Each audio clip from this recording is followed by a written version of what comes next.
Hello and namaskar. I am a professor of writing and rhetoric, or more precisely, associate professor of writing and rhetoric and graduate program director at the State University of New York, Stony Brook campus here in New York. I have visited Delhi University for research, and I am a big fan of students and faculty there.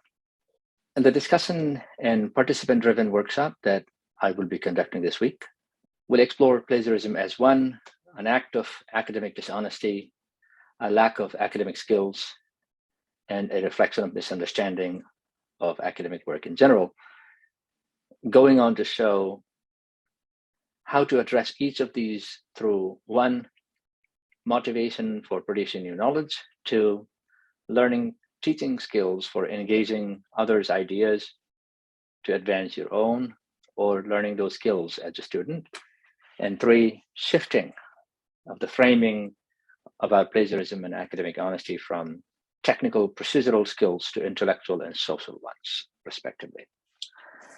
The workshop, will also show and engage you, the participants, students, and hopefully some fellow scholars, and discussions about how to develop original and meaningful academic arguments through reading and other kinds of research. I'm going to be using some notes to guide me through to keep the video short, so I'm looking at notes sometimes. My camera is also too high, so I'm not probably looking it directly in the face all the time. So these are questions that I've been given by organizer colleagues. I will directly address both questions, and I will complicate the second part of the first question, because the idea of avoiding plagiarism by learning, summarizing, and paraphrasing skills can be more dangerous, or at least unproductive than useful. We will start with a warm-up discussion, but let me begin with that, a little bit of a warm-up here. Let me ask you to imagine that there's a village of farmers, and the farmers are worried about the dryness problem. They want to avoid dryness. If dryness somehow happens in their fields, their farms, their fellow farmers will punish them, even banish them from the village. It's a strange village, isn't it? Especially if you know a little bit about farming and village.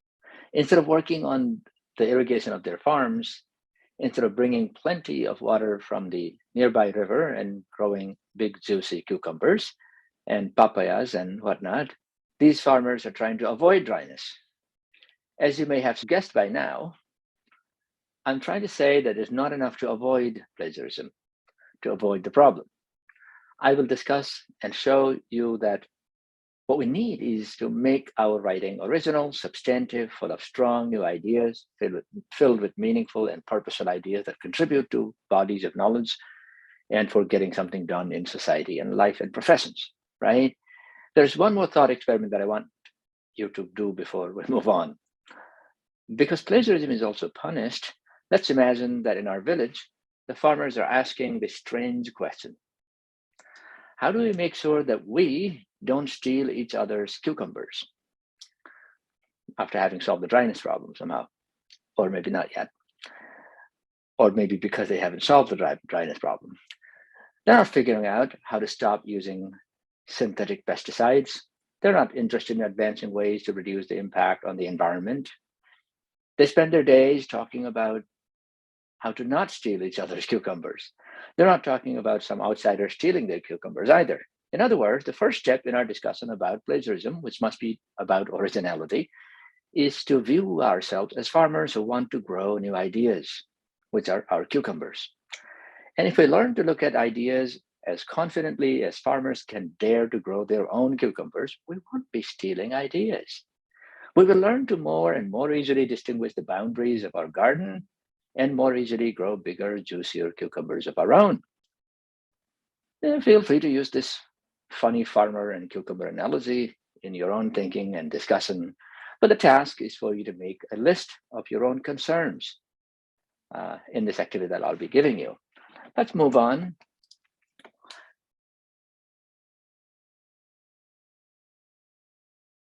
Here's where the problem begins. Even our universities define plagiarism, even in the United States and Europe, in rather limiting, traditional, unproductive ways. I'm one of those people, educators, professors, who get into these big arguments about why it's not enough to define plagiarism in terms of in limited terms like this. We really have to go beyond stealing to growing cucumbers. Talking about stealing cucumbers, worried about stealing cucumbers. Let's focus on the lexical definition. The word plagiarize, as defined by universities and usually adopted, means to steal from the writing of another person and give them out as your own. In Latin, the word means a kidnapper. And so universities say that plagiarism covers all sources, written or electronic, and all kinds of things, right? Anything you steal, images, words, anything that took another person's intellectual labor, or maybe physical, that you're claiming as your own, is plagiarism. My university, Stony Brook University, defines plagiarism as when it says that students must pursue his or her own academic goals honestly and be personally accountable for all submitted work. Representing another person's work as your own is always wrong. Faculty is required to report, blah, blah, blah. And then they start talking about scary, scary places that they will send you if you happen to plagiarize. Of course, plagiarism is all about avoiding, all about not doing something wrong in the eyes of traditional pedagogy, traditional institutions, traditional perspectives. But before we look at what actually happens when students plagiarize, if you look at some of the research, here's what the research shows. Plagiarism is a little bit more complicated. So 2 student quotations from 2 research from 2005 and a little earlier, 1997. Students who plagiarize aren't always dishonest, okay? So instead, you will see problems like this. The first student here plagiarized because he could not afford to fail. And the word afford matters here because increasingly, the word afford becomes increasingly literal around the world, where even public education has become unaffordable. So this student says, I received a low grade in my first major paper. I felt that my writing was bad. All of a sudden, for days, I could not look at my graded paper because I felt extremely disappointed in myself. I thought that I was writing well, but that paper gave me a realization that I had failed in my effort. I felt that everything I wrote sounded juvenile. You can read the rest. And then what happened? The student, I did not think this behavior through. I just looked at it, then cut and paste. The student was scared. I'm not saying that it's okay to plagiarize when you're scared, but people don't plagiarize because they don't know what plagiarism is. They're rather financial, psychological, time management, behavioral problems that we need to also address. I will get into the intellectual one, which is having nothing to say of your own. And then you begin to start thinking about, how do I summarize other people's ideas and paraphrase? Nope, it's not okay to summarize and paraphrase other people's ideas. Even if you summarize and paraphrase, you should still demarcate the boundaries clearly and indicate external sources. Instead, you need to go further and further until you have your own intellectual position and start engaging other people's ideas on your own terms, substantively, seriously. The second case here is a student who blurs the line between her own ideas and the source ideas. She's taking notes and she doesn't realize how she went a little too far. So we don't need to blur boundaries or knowingly cheat if we take the right approach. Let's look at the issue of plagiarism beyond the definition. Unintentional plagiarism is what complicates the matter. And this is just the tip of the iceberg. For example, a student makes mistakes in integrating or documenting sources. So these are errors of learning. Not sure what common knowledge is and what new ideas are. Is it plagiarism to, think, okay, somebody climbed the Mount Everest in 1953, if I have not mistaken. Let's say you found that on Wikipedia, but you didn't cite it because you think it's common knowledge. Is it common knowledge? Common knowledge for who? For you? For the reader? For an expert?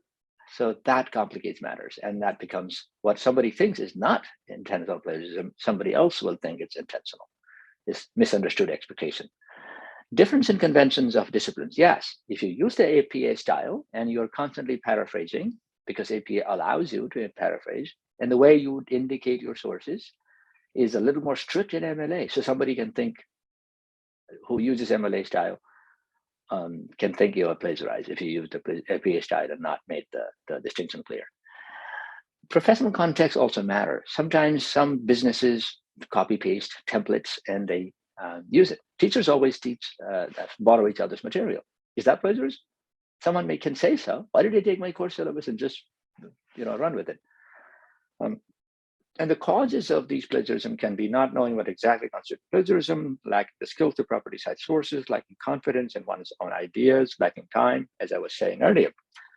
So in the workshop itself, we'll be doing this activity. Let me move on. By presenting the broader framework within which I suggest that students and scholars seek to avoid plagiarism and unintentional or unintentional academic dishonesty, intentional or unintentional dishonesty, by focusing on how to write originally, how to engage others' ideas, how to advance new knowledge on your own terms. So let's look at the 3 steps. One is to develop strong research agenda or thesis or argument for the paper.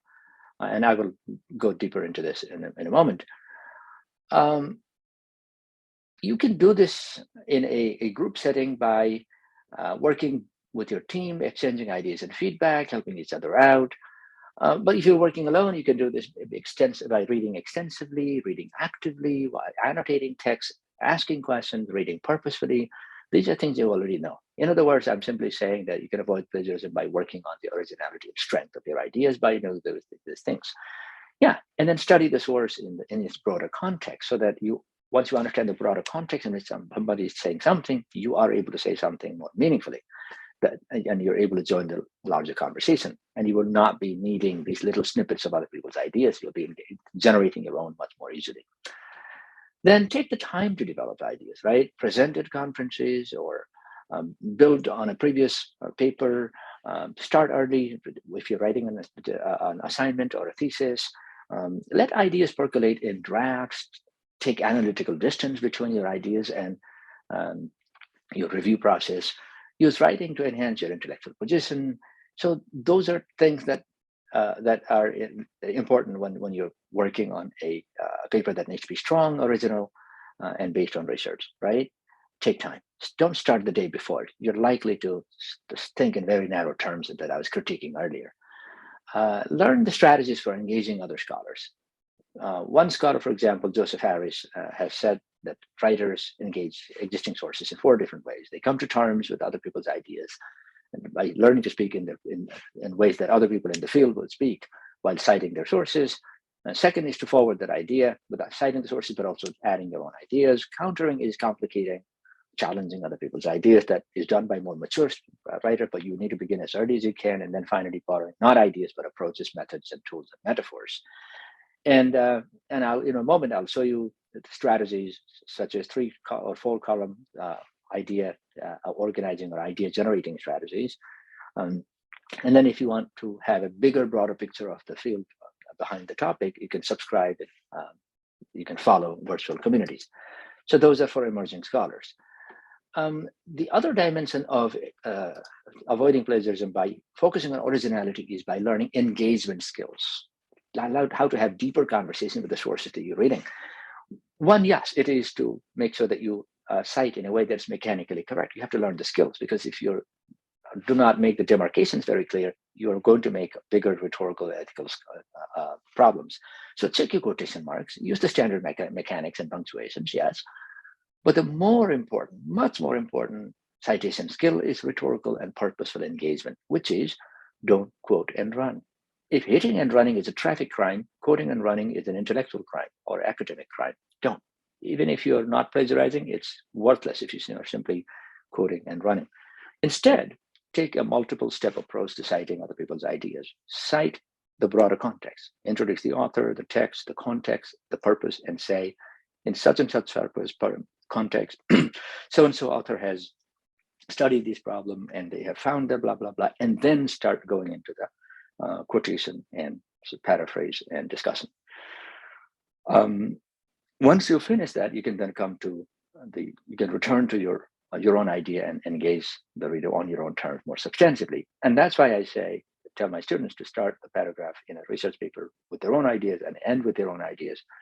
Don't jump into other people's ideas or don't trail off into other people's ideas. sandwich other people's ideas with your own. And finally, and the most important part of plagiarism is to avoid ethical problems, which is avoid misrepresenting other people's ideas. Avoid stealing and not acknowledging is one thing, but also don't misrepresent. If the writer who wrote that essay or article or book you're citing reads your citation, they should be able to say, wow, that's exactly what I said. Wow, I hadn't thought about that. That's an interesting implication of my work. Instead of like, really? Did you read the full thing? I didn't say that. So do justice to the complexity of the sources or source or issue. And that's when the author will say, yes, you got it. Even if you say disagree and critique the author, then the author say, I don't agree with you, but you didn't misrepresent me, but you engaged me in terms that I would say, I have to think about that, right? And then finally make the boundaries clear, double check, go back and see if your ideas and other people's ideas are clearly demarcated. What does that look like when you operationalize? What does it look like in an actual piece of writing? You could pause this video and read this carefully, but here's what I did. A student wrote a paragraph, a terrible paragraph, and then they improved this. And after they improved, I took this as a sample and I put all caps indication of what the student is doing. In addition, you see the student is transitioning from a previous point, a previous sub-argument. Global outsourcing has a number of benefits to us as Americans. The student states supporting argument and starts advancing the central thesis. Benefits. In fact, the student takes one more step and rebuts a counter-argument that global outsourcing is not beneficial to Americans. Contrary to anti-sourcing argument that we are left with private jobs and opportunities which are said to be shipped overseas, we gain more economically than we lose if we look at the full picture. So these two sentences set up the context and make the argument of the student writer. Once the student writer finishes that step of setting up the sub-argument and also responding to an opposite argument, the student then goes on to make the multi-step citation 1, 2, 3, 4, 5, right? The first step is to name the author, the text, which has a very telling title, How Outsourcing Creates Jobs for Americans. And then even the publisher, because it established the authenticity and the reliability of the source, right? And then countries around the world are outsourcing their jobs to the United States in huge numbers. This is the author's idea in paraphrase form. But you'll see that this paraphrase is cited according to Bruce. Paraphrase is cited. Then the student starts to quote. Bartlett states that, quote, a small modification of a capital, non-capital, because this flows into the sentence, is also put in brackets. See how careful? For the past 15 years, corporations have moved, quotes directly, shows depth of reading. He highlights that, then summarizes, paraphrases, pointing out that the misleading argument that, see, every time. The author also notes every time the student borrows ideas in quotations, in summary, and paraphrase, there is a signal. Now, the student signals out of these signals, this green and blue signals, and goes back to the red, which I've underlined red, which are his own ideas. What this means is that, see, the student leads out because the price of protein, in reality, this helps, so these are the student's own ideas. The other people's ideas are sandwiched. The student has thought through these ideas and makes a bigger argument than this source, or a more distinct argument than this source, and makes the point. Well, you could say that the student still depends quite heavily on the source. That's fine, as long as the student's ideas and the source ideas are demarcated as distinct. So that's how it works, right? And then we're going to go do some activity. I will also be sharing a handout, which is created for teachers, but this is a rich handout about how teachers can help students to avoid plagiarism by focusing on a process-based pedagogy and so on and so forth. I will be getting there. You'll see some spices. But let me go on and show you some strategies. How do you enhance originality now? We looked at the framework and we looked at an example. Let us look at the process. Let us situate that in terms of the process of research and writing, okay? Not just avoiding or plagiarism, but also actually enhancing the originality of your ideas.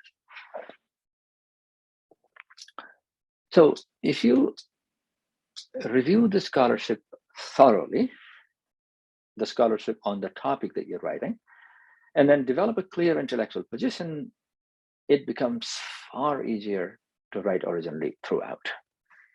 Because you have the stem of a tree, you can branch out in ways, in many, many ways. But if you don't have the stem, in a moment I will get to that with an example. The second thing is to conduct research rigorously. If you feel like you are still standing on thin grounds, go back and do some research, generate strong ideas and fresh ideas from analysis of sources or data or texts or artifacts or context or observation or whatever your data is. Then go back to the site mechanically correctly, rhetorically effectively, and ethically responsibly, right? So these are intellectual skills that you need: intellectual positioning, research rigor, and engagement skills. Now, let us also operationalize the idea in the process, or rather processes of research and writing further. If you're using a process-based approach of research and writing, you start by conducting preliminary research even before you decide whether to work on that topic or not. If you like that topic, then you can talk about, or in the process of determining your topic, you can talk about the topic and an emerging argument with someone that cares about that topic. Talk about it, or write about it. Write down your research questions, write down your research notes, write down your thoughts that begin to emerge. This is extremely important because if we don't value our own ideas, we're not going to do well when it comes to originality, right? Our brains are not designed to handle thousands of pieces of information per week. I don't think our brains are designed for PhDs and master's degrees or taking too many courses within a semester. So go ahead and write down. Learn to organize. In a moment, I'll get there. And create a working bibliography. I will also get there in a moment, but you know what it means. Like write notes for each source, a paragraph for each source, until you can begin to see patterns of your own ideas in response to others' ideas. Develop a working hypothesis that will guide you to do further research. Don't make research a very linear process. Go back and forth. Develop your ideas with an argument outline, meaning not just a topical outline, but an argument outline. Here's the main argument, here's a sub-argument, here's a sub-argument, and see how that branches out into a framework. Then write the first draft. You see what I did? Before you actually sit down to write, you've got to do a lot of other things. This is why scholars like Charles Benjamin call the writing process a multiple processes process, a multi-layered process, a non-linear process.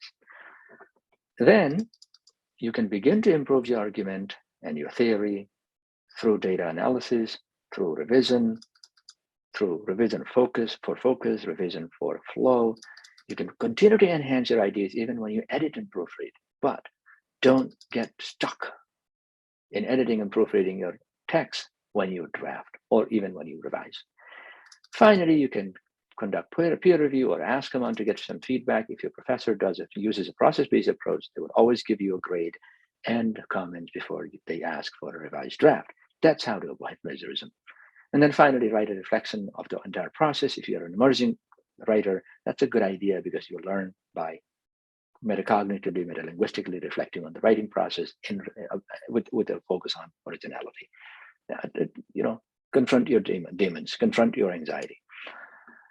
These are also known as peripheral genres or helper genres. Going back to the lab or reading or research. Some of these are overlapping with the previous set of ideas. Do free writing. Sometimes you can simply start by writing, I hate this paper, but I got to write it by next week. I don't know what to do. I think what I'm going to, and then go back and repeat that process until you begin to see a pattern. Some students do blind writing, but I don't understand it. Turn off the screen and write and things like that.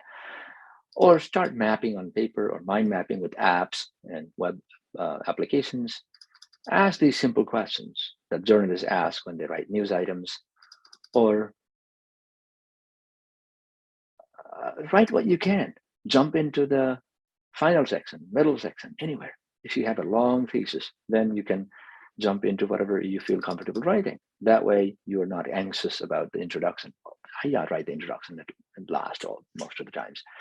And then in a moment, I'll show you what a writing as doing outline means, or sometimes do some writing about writing, such as the free writing. And think of your draft as a discovery draft, meaning I'm going to discover ideas along the way. Writing is a tool for thinking. It's not a tool for transcribing, inscribing ideas only.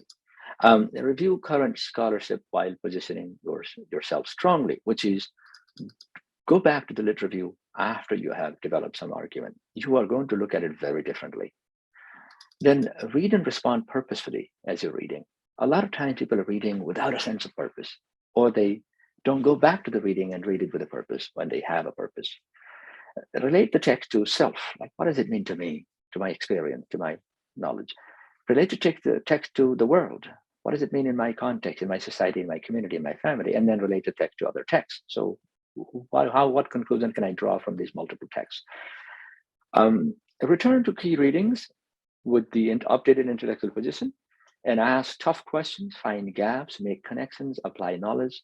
Do all of these different types of dances with ideas rather than just simply thinking and dominated by other people's ideas. Okay, here is the strategy that I was going to tell you earlier, which is if you put one author's and sourced information here, and then put the abstract or some of the key quotation that you're going to engage in your text. And this column I call the drunken idea column, which is you're not going to show it to anybody. You're just going to write wildly, go on your imaginative, creative, analytical, critical thought process and write. You can critique these people. I call it tackling one guy at a time. And then once you finish 10 or 15 sources by putting your notes against the authors, instead of paragraph, I'm simply showing a table because table can be sorted. This is from my dissertation. I sorted these ideas by putting codes. This means chapter 2, second portion part. This chapter 3, third part. Chapter 4, fourth part. So when I sort by final columns, I even have a well sorted, ordered set of ideas that I can just copy and write. Just copy these notes or copy the quotations and write. Don't make sure not to confuse and copy other people's ideas without quotation marks around. So that's a idea generating tool also. That's very helpful. And let me skip forward a little bit. And here is another tool which I use for generating my own ideas when I want to elaborate my ideas as well as create new ideas, right? For example, if you're writing something, you're stuck. And you can get unstuck by simply asking the journalist question, as I was saying, or think about an analogy. You came up with an idea. Now don't run to sources to support your idea. That's what a lot of times students do, and even emerging scholars do. Sit there and try to elaborate your own idea by giving a good analogy. Remember the analogy that I began with? The strange farmers, cucumbers, and the dryness problem? I spoke for 2 or 3 minutes. I just wanted to say, when you're worried about plagiarism as a problem, rather than thinking about originality as a purpose, then you are not getting it, right? That was vague, but because of the analogy, I could make it concrete. And yes, it's risky. Sometimes if you push the analogy too far, it can break. I think my cucumber analogy started breaking before I smilingly moved on. You can use an anecdote or a case. If you see a cause, elaborate by using effects. If you see an effect, elaborate by going back into the causes. If you see something that has a chronological order, show the historical chronological order.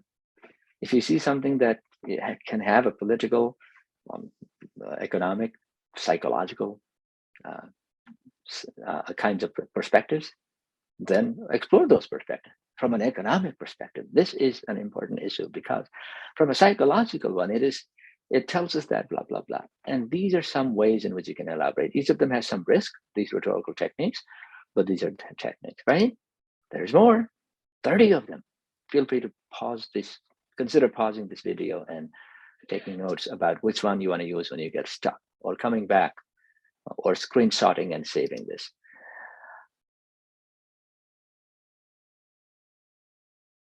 Let me go into a let me change gear a little bit here.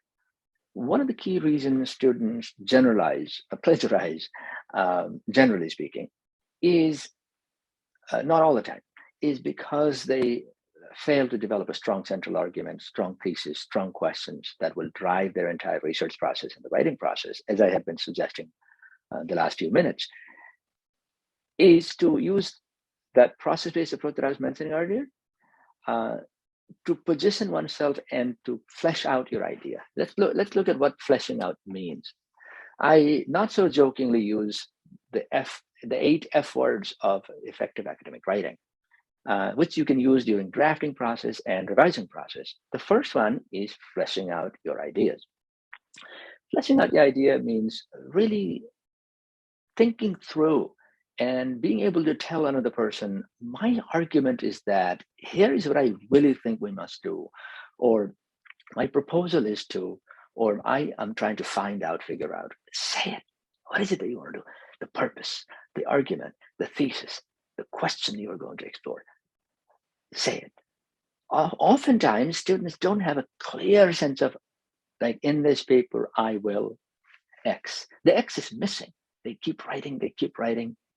And 80% of the times, poorly written papers have this problem, fleshing out the idea.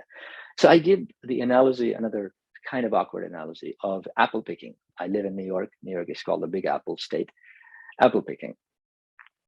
If you call your friend to your house and tell them, hey, Johnny, let's go somewhere.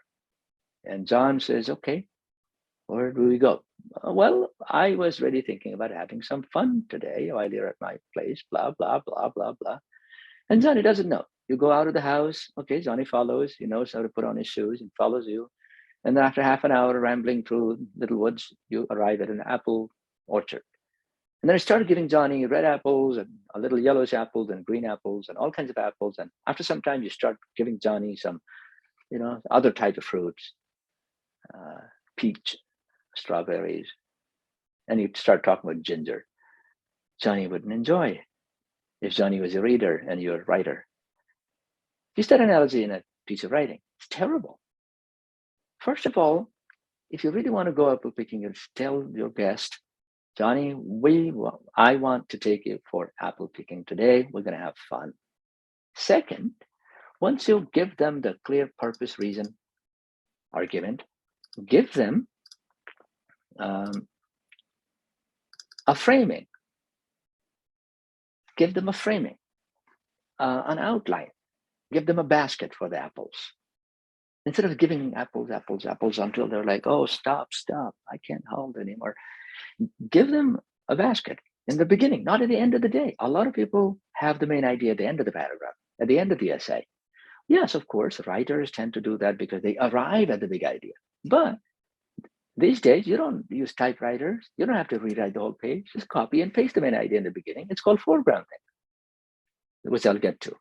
But the framing is necessary. The basket is necessary, right? Once you have a clear central idea, focus on that throughout. Don't change it along the way. Don't take Johnny to apple picking, start giving him ginger, okay? Focus on apples if it is apple picking. Think about writing, not, in a garden, you might actually give other things, but in writing, that's terrible. Just focus on one central purpose, unless the purpose is multiple and you have framed it accordingly, all right? Then foregrounding is simply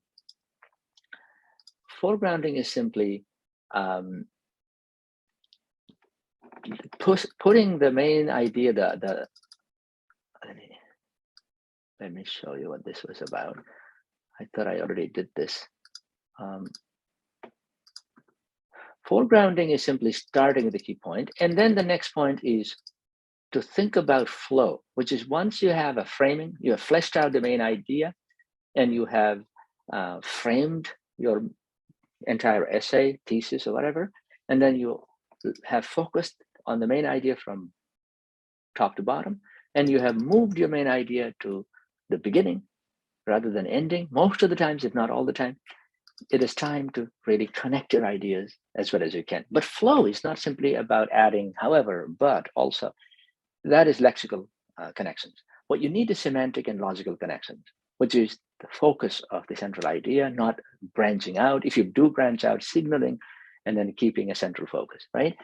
A lot of times people look at these final three moves that I call the final F words, the finishing, the editing, proofreading. Don't worry about that. When it comes to originality, you should really learn to ignore the format. Yeah, no. I would rather say, yeah, have fun if you can from the beginning to the end. That's my final F. But originality comes from being able to flesh out your ideas, framing your ideas, focusing on your ideas, foregrounding the ideas, and writing with a flow. It looks like all of these have nothing to do with originality because they are conveniences for accessible, easier reading for the reader. But if you challenge yourself to do these, you are likely to depend less on other people's ideas and clearly communicate your own ideas. So here's an example. The student spent some time fleshing out her central thesis and argument by using the technique that I was talking about, right? Like flesh out foreground. What's your subject? What's your argument? What's the argument? Why is the argument important? Who cares? How will you support your argument? What are you still not clear about? And the student did this at the end of the first week after being doing while she did the research, and then she wrote this paper. Look at this. You can see how clear the student is if you pause and read this introduction of an argument essay. The student sounds like an expert on the topic, even though this revised version was written only 2 weeks after she started researching that topic, and 1 week after she had written the first draft, which is not strong at all. And she used this other tool to flesh out her ideas. So it is about clarity. It's about strength of your idea. It's about communicating within your own framework rather than latching onto other people's framework. So let's get to this idea of the writing as doing. If you look at an academic article, you'll see that the introduction uses a different kind of language. Method uses different kind of language. Result uses different kind of language, or rhetorical moves, right? So in the introduction, if you're writing the introduction with a clear sense of purpose, you know that, okay, I want to frame my study by first presenting a subject or context or introducing an issue or problem or asking a question. That's your task. People start jumping into other people's ideas. If possible, don't cite anything in the introduction. Just introduce. Introduce the subject and context, issue or problem, or the question. Then establish the significance of your research on your own terms. Yeah, it may reflect your reading, but don't cite anything dependent on other people's ideas yet. Show why it matters in the real world or the academe or a particular subspecialty. Announce your position and argument before you start engaging other people's ideas. And then indicate the method or result of application. So if you do these things on your own terms, the introduction really lays out the strength and pillars and the foundations for your own research paper. Once you begin to go to the method, you narrate your own process and you only cite other people's ideas to support that those are the right methods for analyzing, gathering data, or analyzing or interpreting data. In the results section, you will see that you describe the results, your results, but only use other people's ideas to support the elaboration or discussion. And in the discussion, or to report the results, and then if the discussion is separate from the result, then you discuss on your own term. So what do you see that is not your own in a research article? Everything, the bones and the flesh are your own. I don't know, a little bit of fat seems to be other people's ideas here. Again, another bad analogy. So here's how to look at the idea of writing as doing. Be clear, and so you will be able to make your own moves. I guess I'll stop there. If I have time during the workshop, I'll be showing you some bonus slides to go into practical tips as to when to cite. Maybe this will come up during the discussion, during the questions and answer sessions, but I'd like to stop. I don't want to make the video too long. Thank you very much. We will be getting back to this question of how to avoid plagiarism by enhancing originality. Please take down some notes, some questions, and we will be going into this activity that I showed you, plus some others based on your interest. Thank you very much.